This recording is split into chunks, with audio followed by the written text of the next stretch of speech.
आता बातमी आहे वाहतूक कोंडीची। मुंबई गोवा महामार्गावर वाहतूक धीम्या गतीने सुरू असल्याची माहिती मिळतेय। रायगड जिल्ह्यात महामार्गावर 3 ते 4 किलोमीटर पर्यंत वाहनांच्या लांबच लांब रांगा लागल्याचं या ठिकाणचं चित्र सध्या या ठिकाणी बघायला मिळते। रामवाडी पेण रेल्वे स्टेशन वडखळ बायपासला देखील वाहतूक कोंडीचा सामना या ठिकाणी करावा लागतोय। हमरापूर पेण वडखळ दरम्यान चौपदरीकरणाचं काम सुरू आहे, त्यामुळे या ठिकाणी मोठ्या प्रमाणात खोदकाम केलं आणि त्याचमुळे या ठिकाणी वाहतूक कोंडी झालेली आहे। तर या खोदकामामुळे महामार्गावर अनेक ठिकाणी धुळीचं देखील साम्राज्य आहे, त्यामुळे निश्चितच या ठिकाणाहून वाहतूक करणाऱ्या प्रवाशांना याचा मोठा त्रास होत असणार आहे।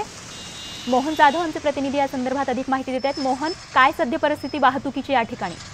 31 जवळ येते आणि आज शुक्रवार आणि शनिवार या 3 दिवसात ट्रॅफिक जाम होते मुंबई गोवा हायवेवर।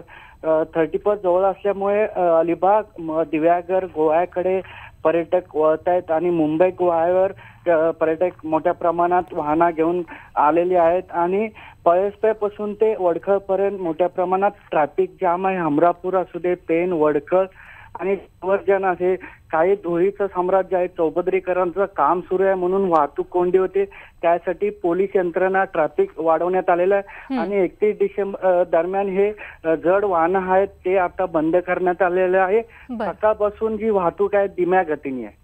नक्कीच मोहन, आणि याचा फटका इथल्या या खरं तर रोडवरून जे प्रवास करतात त्या प्रवाशांना बसत असणार आहे। धन्यवाद या माहितीसाठी। बघूयात पुढची बातमी। भिवंडी तालुक्यातील कालवार इथल्या गणराज कंपाऊंडमध्ये काल सायंकाळी लागलेली आग आज पहाटे अखेर 4:30 वाजता आटोक्यात आणण्यात आली आहे। या आगीमध्ये कागदाचा लगदा पुठ्ठा असलेली 18 गोदामं जळून खाक झाली आहे। मात्र घटनास्थळी 2 अग्निशमन दलाच्या गाड्या असून कूलिंगचं काम सुरू असताना पुठ्ठ्याने पेट घेतल्यानं कूलिंगसाठी आणखीन 6 ते 8 तास वेळ लागल्याची माहिती मिळते आहे। सोहराबुद्दीन प्रकरणी सीबीआयच्या विशेष न्यायालयानं सीबीआयवर ताशेरे ओढलेले आहेत। सीबीआयनं केलेली चौकशी राजकीय हेतून प्रेरित असल्याचे ताशेरे कोर्टानं ओढलेत।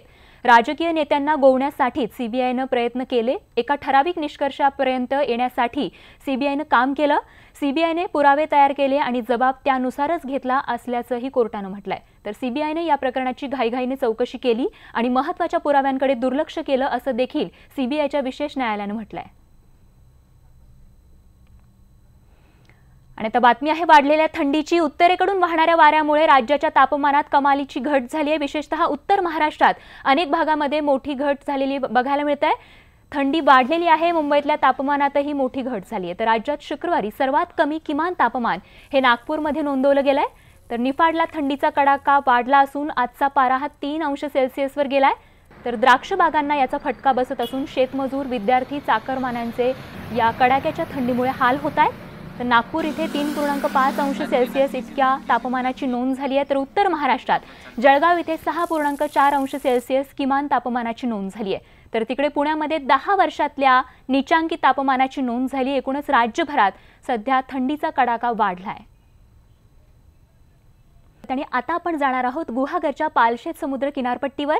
गुहागरमधील पालशेत समुद्र किनारपट्टीवरून टिपलेली ही सुंदर आल्हाददायक डॉल्फिन माशांची दृश्य आहेत।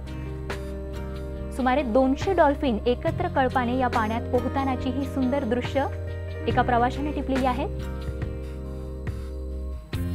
तर डॉल्फिनची ही कळपाने पोहणारी दृश्य आपण पाहतोय।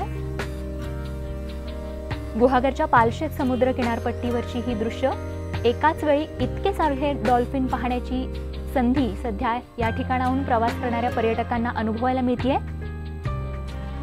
सुमारे 200 डॉल्फिन एकत्र कळपाने पोहताना ही सुंदर विलोभनीय दृश्य आपण पाहतोय। गुहागरच्या पालशेत समुद्र किनारपट्टीवरची ही दृश्य।